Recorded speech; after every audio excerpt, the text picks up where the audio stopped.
دي نو هغه ضرور نه چې هغه به خامخا ته راغواړي دا ضرور نه داسې خو دنیا ډکه دا به ټول راغواړي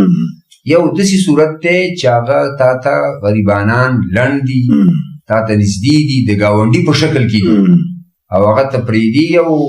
لرې خپلوان مالدار راغواړي نو هغه شریعت کې نشته یو صورت دا دی دویم صورت دا دی چې یو سړی ښه په قصد او اراده باندې غریبانان پرېږدي او مالدار راغواړي په قصد او اراده په دې نیت باندې چې دا مالدار دی ځکه یې راغواړي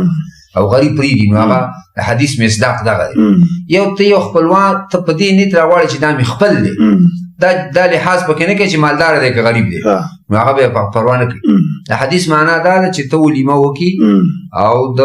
وصف د غربت د وجې نه غریب پرېږدي او د وصف د مالدارۍ د وجې نه ته مالداره راوغواړي نو دا یو قسم یو اسره شان ده نو دا به بئست الولیمه بده ولیمه بیا دغه